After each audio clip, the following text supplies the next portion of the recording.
baby. Okay, so we had a little bit of technical difficulties getting here, but we got here. We did. We arrived.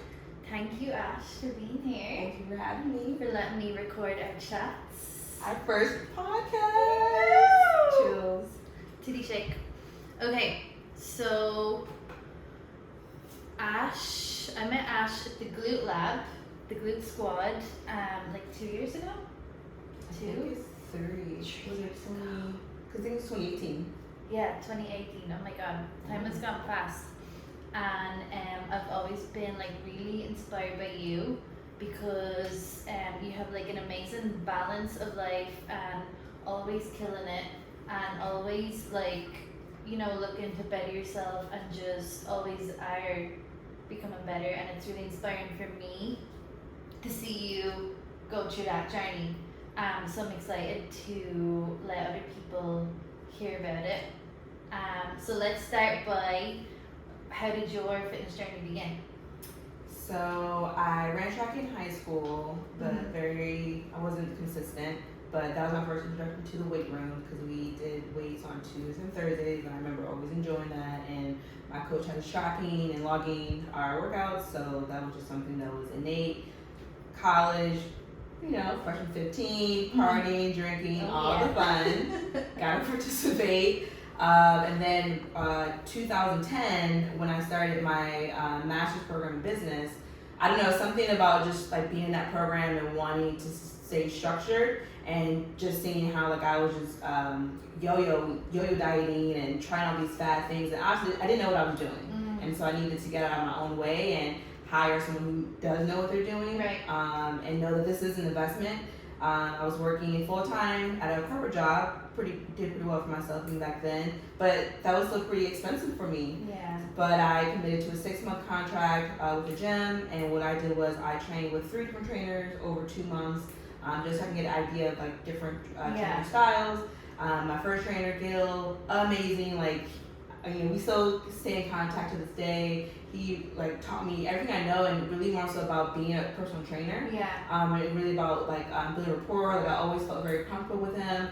He made me feel confident on the fitness floor, because I'm the type of client, you tell me what to do, and I'm going to do it. That's just how I've always been. Because like, I'm like, if I'm paying this money, then I'm going to do what I need to do. Because what I was doing on my own was not working. That makes sense. So, and he always explained like the whys of what he was going to have me do, wanted me to do. So I really liked that. And, you know, got into doing more research on my own, bodybuilding.com, T Nation, and that's like how I heard about Brett, and like I read a lot of, followed his articles. And, you know, I would say I was working out, I would say for at least 6 years, because I was like just kind of following, you know, like workouts from magazines, workouts from those websites, copying meal plans, you know, following all the fads. But, you know, you live, you learn. Yeah. And then I would say like I've been seriously training for like the last 5 years. 5 years. Yeah. So did you see like any results from when you were doing all like the fad diets and like Googling like bodybuilding.com kind of stuff? Oh, definitely. Because when I started in 2010, within that time period between 2010 and 2012, within a 2-year period, I lost about 50 plus pounds. So working with the trainers, Holy doing all those shit. plans, but I wasn't doing it the right way, not in a sustainable way. And again, like I said, you know, I was vegan, pescatarian, Nutrisystem, the Kellogg diet, you know, trying to like get all the diets. I'm usually I was probably eating like 1,100, 1,200 calories, exactly, for like why? Yeah. And then binging and, you know, not feeling fully satisfied. So there was definitely an opportunity to improve my relationship with food at the time. But also I was participating in a lot of aerobic endurance events, such as like half marathons. I did the LA Marathon. I did the Malibu Triathlon, all the Spartan races. Because my previous corporate job, they were really big into like personal development and health and wellness. And so like, as a company, like it was just really common to like sign up for races together and do them. And so I really enjoyed that aspect. As I just felt from all that cardio and not eating, I was just thin. So I didn't, you know, I didn't love my body composition. So again, that was a learning for me. And then December 2016 is, I'm not sure what it was, but I just kind of stumbled upon powerlifting, and I decided, like, you know what, I'm going to sign up for a meet, I want to train for it. Yeah. And one of my old coworkers from my last corporate job, we signed up together. So this was our first powerlifting competition because he had wanted to do one as well. So we signed up. It was January 2017 at Camp Pendleton in San Diego. I ended up placing third. I trained myself, and so, you know, again, that's like a month, 6 weeks maybe of training. Actually, I started at the beginning of December. I started training, so maybe about like 8 weeks, maybe like six weeks of training. But yeah, it was a great experience. I loved just the vibe. I took that, you know, 6 to 8 time period of like, stop dieting, you know, just focus on eating enough and focus on adding more weight, getting strong. And that's like honestly where progressive overload like really was like the forefront of main priority, instead of like focusing on dieting and like just hopping around doing different workouts and not being consistent. So yeah, that's kind of where it took off. And cool. Yeah. So it sounds like you did like all of the things at the beginning, like all the meal plans, all the like different types of cardio, just trying everything. So if you could go back and you could tell yourself one thing, like to really like make yourself aware of one thing, what would it be at the beginning of your fitness journey? Start strength training. Yeah, start lifting weights. Yes, because I mean, even now I'll go to a commercial gym and you will barely see any women. Yeah. in the weight room, and they're on the cardio section. So it's still something that needs to be addressed and honed in, and seeing like with my own clients, and especially when I'm doing onboarding or discovery calls, and you know, the first thing is like, well, I don't want to get all big and bulky. Or, you know, when are we going to add in some cardio? Like, I don't see any cardio sessions on here. Or I do the Peloton, and it's not like I'm anti-cardio, but I believe that there's more emphasis to be placed on strength training as we want to strengthen our bones. Exactly. It's important, we want to make sure that we're getting bigger and stronger muscles, and honestly, like, I'm trained to survive. You know, I'm not for long term. Right. You know, research does show that you are able to build some muscle during cardio, but like if you compare that to strength training, you're going to be able to build way more muscle with strength training when you prioritize it. And then I would add on to that following a consistent, structured training program. Whereas before, when I was doing all the things, I was hopping around, I wasn't being consistent. I'm looking at, you know, health and fitness, oxygen magazines, you know, because they'll have like the 3-month challenge, but I don't know how to use good form, so I'm probably doing like quarter squats, and I'm just guessing. Yeah, just looking at pictures. Right, but I would say probably like 2012, after I had already I trained with those 3 trainers, I was looking up, you know, bodybuilding.com, and I got into the habit of filming myself. When I was doing my lift, so that was also something to like. Would you just look back yourself and check it? Yes. Yeah. And did you feel like the first time you recorded in the gym? Did you feel like, oh my god, everyone's looking at me recording myself? I don't remember feeling that way. No. I just remember feeling like I need this data. Yeah. And I know that's a common thing for women to kind of like be a little hesitant about, but that would be something else too. You know. Record yourself, record your list. And I mean, and I was like, before we hopped on the call, I actually found some of my list from 2016 when I started training for my powerlifting competition. I'm like, cringe at my squat. But, you know, you did it. I did it. I learned, you know, and I feel like, you know, everyone starts from somewhere. Exactly. And I would definitely say, like, my last thing, you know, what I would tell myself, get a coach right away. You know, like, because I think the other thing is too, a lot of women are afraid to push themselves because they're afraid of injuring themselves. They don't know if they're doing it right. Exactly. And you don't know what you don't know. And I really do feel like, you know, this is an investment, but it's for life. For life. Like, and that's the thing in my philosophy with my clients is, you know, I want to help to become lifelong lifters. Because for myself personally, I want to be in my 80s and beyond without having to use a walker, a wheelchair. So like, I always describe this whenever I'm talking to someone when they're like, why are you so, you know, passionate about it? I'm like, because I need to make sure that I can take care of myself as I get older. That's important to me. That's strong girl shit. Hey. Yeah, we were like 90 years old, like doing deadlifts. Yeah, that's the goal. Okay. Like, you'll be like at your 600-pound PO. I'm telling you, this is my long term. Like, let's go, bitches. Yeah. You right there. Ashley. Sleep. Ashley tomorrow. Yeah. That's what you're gonna hear. But I love that because when you look at this as like a whole thing and not just be like, oh, I have a goal to get this PR in a month or to weigh this much in a month. When you look at it as like a long-term life goal, investment in a coach, or like becomes insignificant to the long thing, or taking a few days off to rest becomes insignificant. You know, like I feel like some people panic when they're like, I missed 3 or 4 days. Like, well, you're doing this for a long time, so that's like tiny piece of the picture, you know, and it's going to do you good. So I think that's like a really good way to look at it, is like the long term goal. Yeah. Yes. So what else do we want to talk about? Let's see. Oh yeah, early before we start recording, you were saying your period is due next week, right? And your body temperature gets hotter. How do you like change up your training, or do you change up like your eating or anything to make yourself feel better or stronger? So I pulled up a research study that I just came across. It's in the NSCA coach issue, and it was really cool because it was just kind of talking upon the female athlete triad, and like basically like how to work with the menstrual cycle in female athletes. And so I'm 34, and you know I'm feeling my body But you changing. look 24. Thank you. Okay, goals. You know that melanin. Seriously. I've noticed, you know, each month, yeah, it feels a little different, and Yeah. I do take note of like my hunger, how I feel overall, my moods. And this study was really just, you know, explaining like it's just important for us to understand the phases, the cycles of our menstrual cycle, and be able to work with our cycle rather than against it.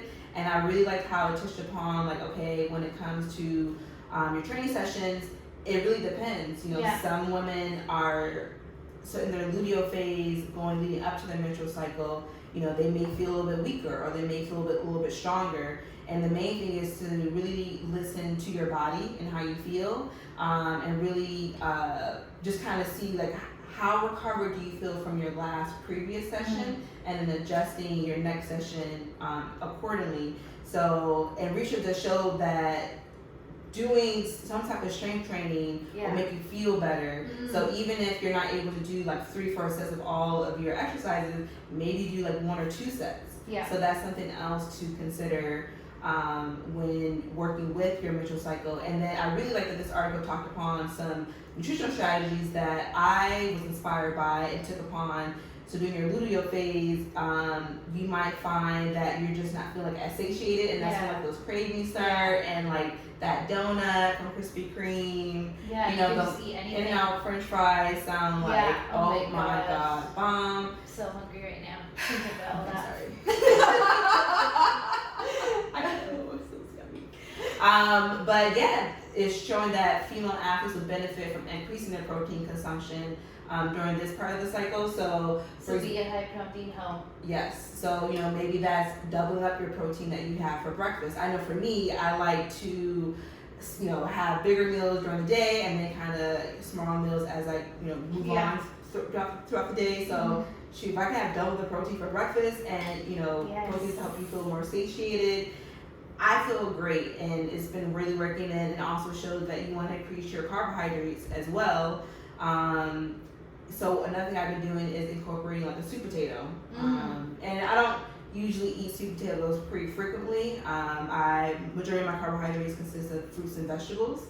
But I've noticed like when I add in a carbohydrate such as a sweet potato, like I feel great, I feel satisfied. Yeah. You know, I don't experience any cravings. I feel like my blood sugar is pretty level. You know, having the sweet potatoes, there's a spike.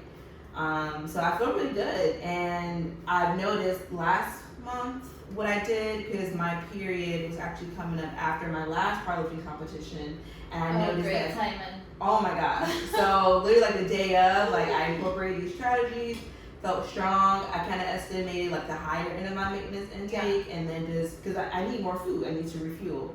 And yeah, I felt great, and you know there was no like binging. I just went back to eating how I normally ate because I didn't feel any cravings. So again, working, you know, with the cycle, and I think it just kind of depends. And I really like how this article was, you know, again more so saying like focus on like whole grains, you know, rather than like white processed grains. Making sure to avoid like high intake of calories from processed, you know, sugar, fried foods, and then during your period, making sure that you're taking enough iron, vitamin C, sleeping in colder temperature. Because I noticed as I've gotten older, my body's just getting warm, and you know, and I noticed when I keep my room between like 68 to 72 degrees, like I sleep great. I feel good, so I'm improving my sleep quality. And then when you're going to your mid-follicular phase, you want to replenish your glycogen storage, so consider increasing your carbs. And I've tested this on one of my clients, and she was like, and I asked her, like, you know, have you experienced any cravings, you know, in the last few weeks? She was like, actually I haven't. And it was just more so just strategically, you know, increasing her intake. And yeah.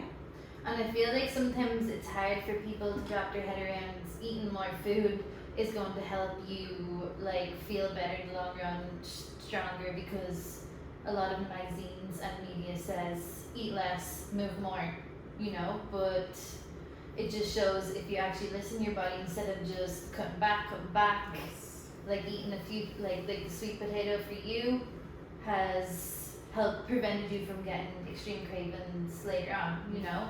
That's really cool. I haven't tried the sweet potato. I usually eat the white potato, but I would be interested to see, does that make a difference? Yeah. And what was I going to say?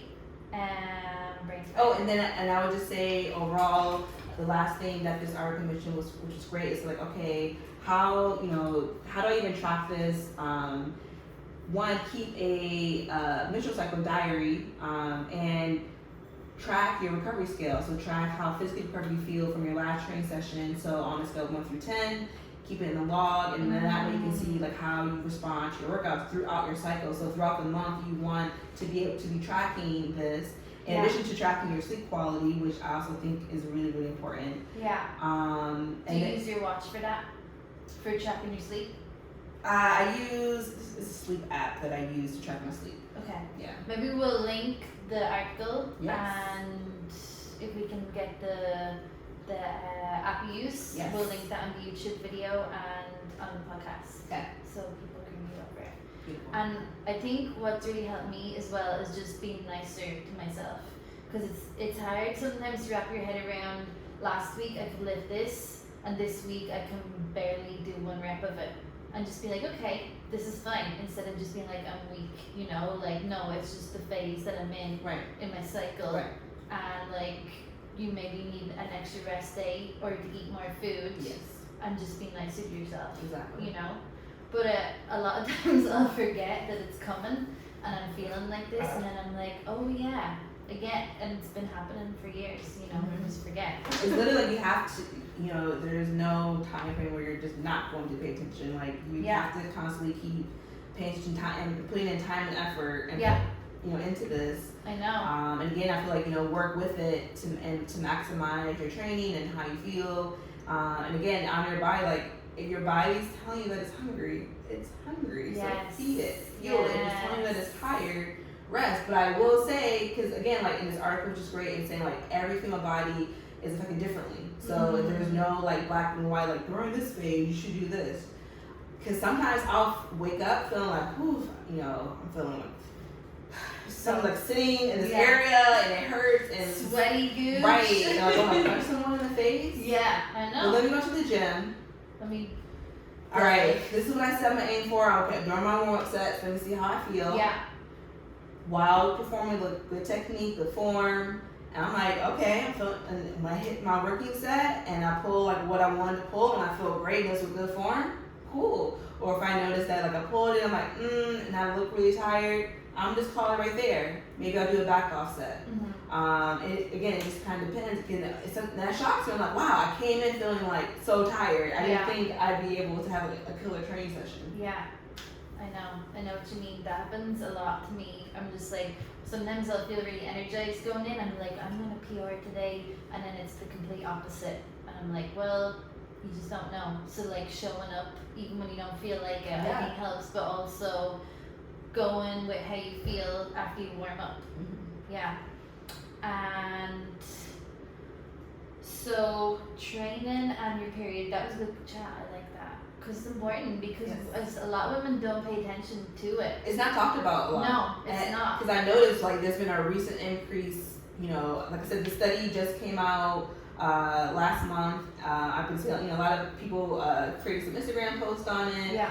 But I'm glad we should have that conversation because it's important. And it's happening every month of right. our life, so it's happening a lot. Yeah, right. and we shouldn't. I don't think women should be afraid to talk about it either. Right. It's like everyone, like what most women get them, and like people talk about taking a shit, and that's fucking normal. Exactly. You know, like it's natural. Yeah. I don't think we should like feel embarrassed or use different words to. Like that's, I told Brett, I'm like, Brett, like I'm about to start my period, or he needs to know he's my yes. coach. It's a big part of your life. Exactly. You know, Yes. like it's really affecting you, and you need to be aware of it. Right. We all do. Exactly. And I just feel like it's data. That's all I love, and me personally, like I love tracking data. So it's just more information for me to learn about myself. Yeah. And then I feel like because I'm so curious, that helps me to be a better coach with my clients. Exactly. Yeah. Because it's going to affect them in different ways too. Right. Yeah. So if circling back to what we were talking about is like eating more to get stronger. I know like a lot of women probably listen to this, have this like fear that if they eat more, they're gonna just like, gain lots of weight and like, not get the results they want. What would you say to a woman who's feeling like this? That they're like kind of afraid to eat carbs, afraid to eat more food because they're afraid it's not gonna get them to like make them stronger. Well, what I've learned is being empathetic and understand like I was the same way. Like I was literally eating, I'm pretty sure I was eating less than 1,000 calories at one point in time, and being so afraid of like, oh, I can't eat that, or if I eat this type of carb, then what's going to happen? Yeah. But I always reflect upon, okay, what did I do to get past that? And it's like I just slowly added, more carbs a little bit at a time. A little bit. I wasn't educated at that time to understand that once I eat some carbs, water is, I was going to be pulled in. So I would probably likely gain some water weight. Yeah. But that's normal. And then in addition to that, depending on the type of food that you're eating, you might retain some water. Mm-hmm. That's just, a strong possibility. And you just kind of have to be consistent, and not like rush, because there could be many reasons why you gained. But I just feel like that's a conversation that I have with my clients of like what to expect when they do increase their carbs. It's going to be okay. Right, and I really try to emphasize the main progress indicators that we're looking at is on performance, on their cognitive health, on their mood, energy, on their sleep quality, quantity, that, because those are things that are within our control. And I just kind of feel like what number comes on the scale, like that's out of our control. Like let's focus on things that are within our control, on daily behaviors that we can focus on, that will eventually yield to our overall arching goal. But I just kind of feel like, know that you are eating more to fuel yourself for your strength training session, so then that way you can hit it hard enough. But again, we're incorporating some recovery because I want you to be recovered enough for your next strength training session. Yeah, to feel like badass. Right, and I just feel like too, I emphasize that I'm going to be checking in to see like how are they feeling, and again, like I like to ask, have you experienced any cravings? How was your sleep?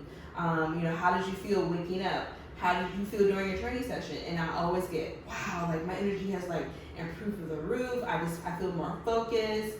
I felt really strong.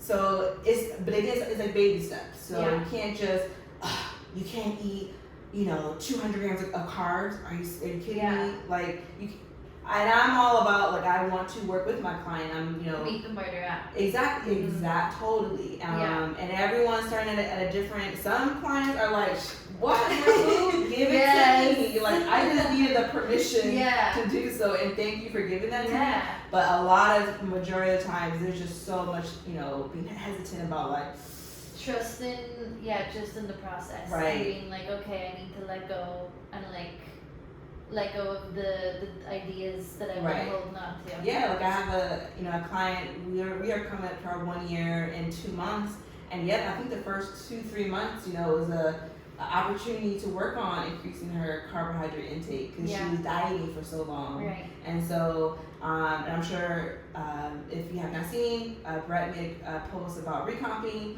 and I'm a huge believer in it. Like, I would rather eat at my maintenance intake and not consistently dieting because dieting is another stressor on the body, and our body operates best at homeostasis. And I don't really have a need to diet, at least me personally. No. Like, I love the way I look. I just really want to focus on getting stronger.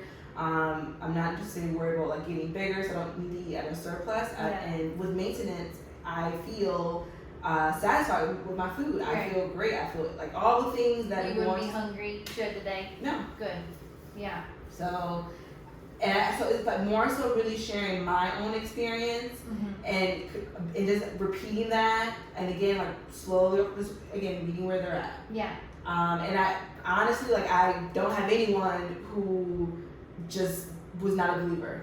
It's so cool to see like the light bulb, and they're looking at their body measurements, they're looking at photos, and that's something else too. Like I'm really good about doing is like, okay, let's look at your your part so side to side, and that really like, oh shit, they can't like deny it then, like the scale number is gonna change and it can fuck with their heads, but when you see two pictures side by side, it's like, okay, yes.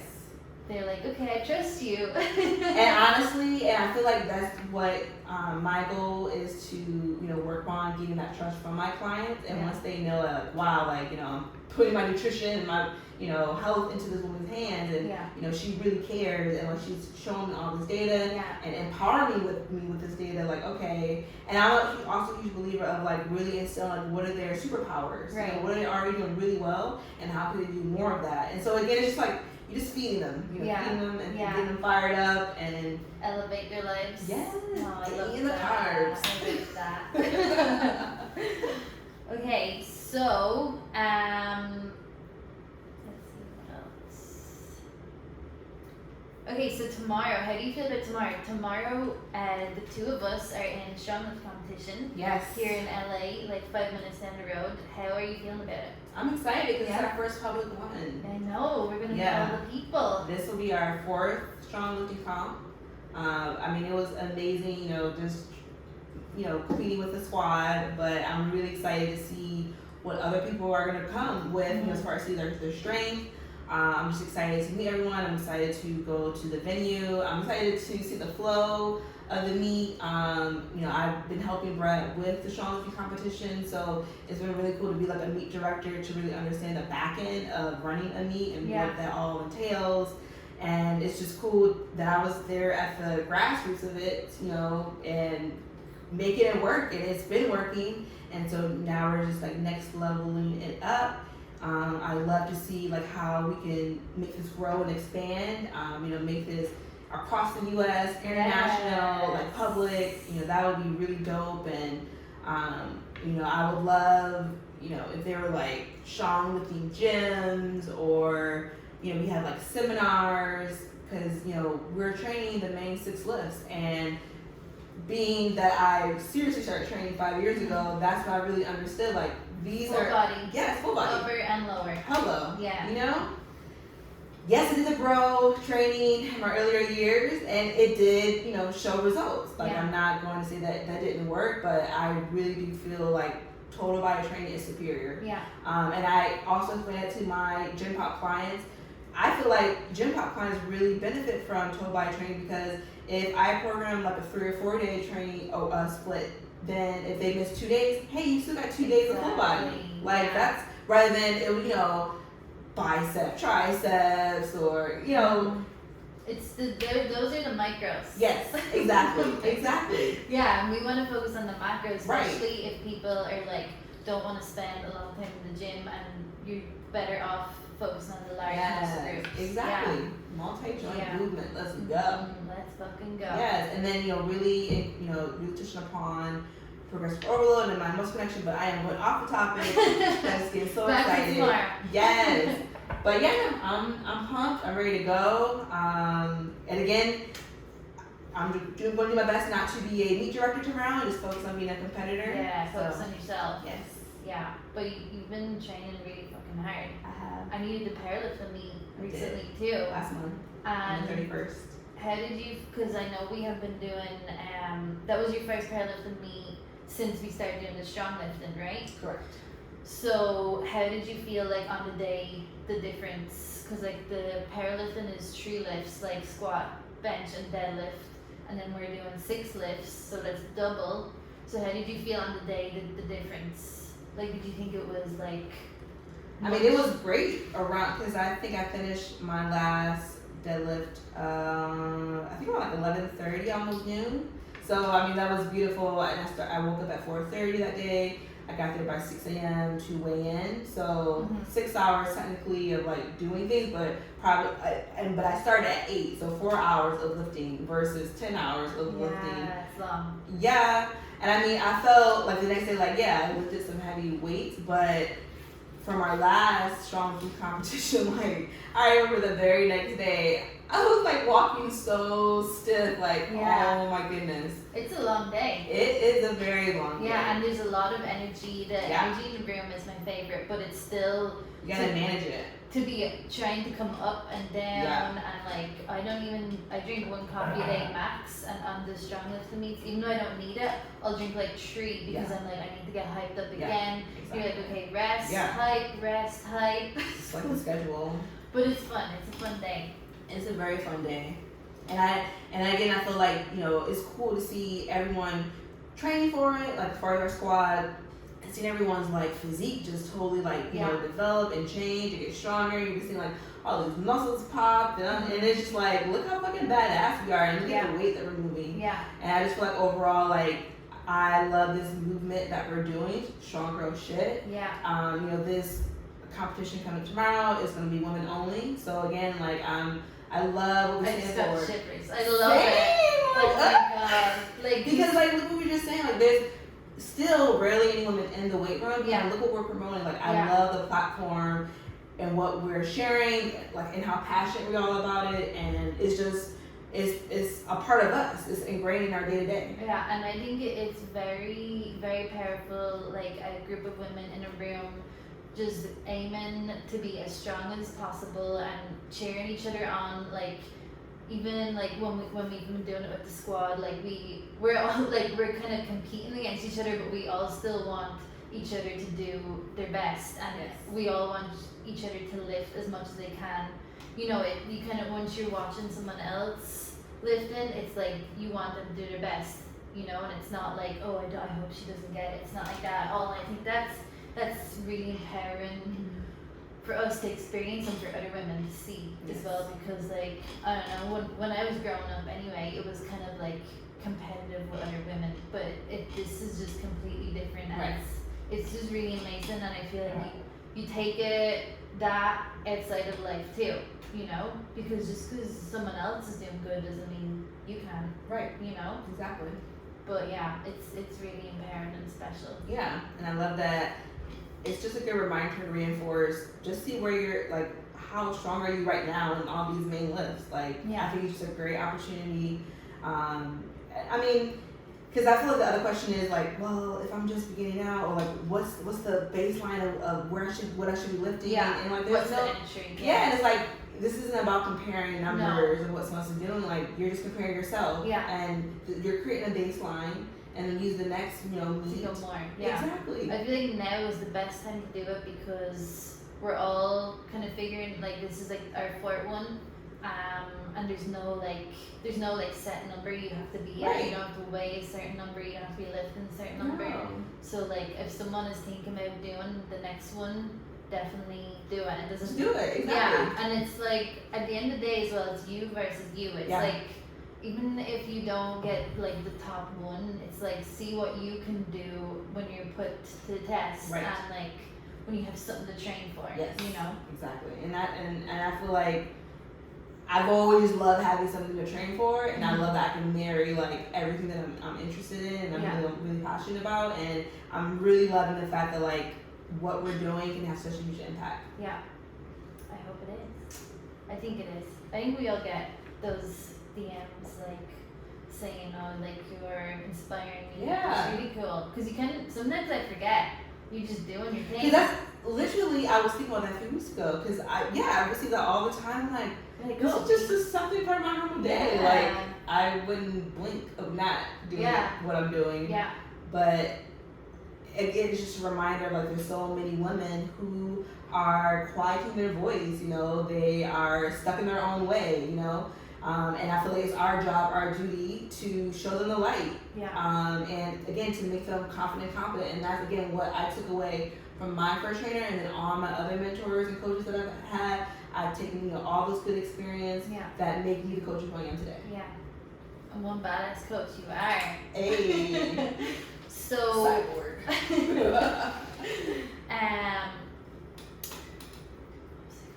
I'll cut this bit out because I'm just thinking.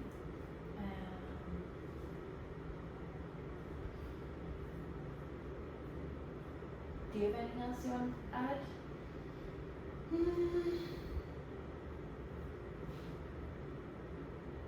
I like the question you said, like, what brings you happiness outside of lifting? Okay, let's do I that. think that's a good one. And then we'll get in on the self-care tip. Yeah, let's do that. Okay, Ash, so tell me what brings you happiness outside of lifting. I would say just more like balance. Yeah. That, because I love traveling, I love exploring, I love, hanging out with my dog Parker, my baby boy. It's kind of strange seeing you without. I know, he's like my right hand man. So time apart is good too. Yes, this space is needed. I gotta refill my cup. Exactly. And we'll do even better. Yeah. But that is the premises of why I really will take the time on my self-care. I need to refill my cup. It is my job. I take full ownership and accountability for that. And then it's really important for me to practice what I preach. Yeah, exactly. And if I'm gonna walk the walk, I gotta talk the talk. And this is what I model, this is what I value, and I have my priorities as such. So, making the time to meditate, to do my yoga practice. I like eating home cooked food, so I like taking the time to be able to prep and eat food at home. I love eating my meals on my patio. Yes. No TV, just kind of sitting there, maybe a candle. I think it helps me to stay present. Yeah. I love going to the zoo, going to the beach, taking naps on the beach. It's the best. And I would say I love sleeping. I am a grandma. I'm all about going to bed early, so. That's your secret, is it? That's why you look so young? Honestly, I'm telling you, the sleep is the secret. Yeah. Drink it. So, how do you, because that's one thing I've actually always loved about you is you're really good at balance, because you get a lot of work done, but you also get a lot of like your time. And for me, sometimes that's a challenge of like separating things and like not doing the two at once. How did you get good at like saying no to things? I mean, like, these are my priorities, and just like being okay with that and not feeling guilty about it. Yeah, that's so funny. I was speaking to one of my good friends, and she just commented like, I've been this way since high school. Really? Yeah, like I've always just I was my own captain. I was never a sheep.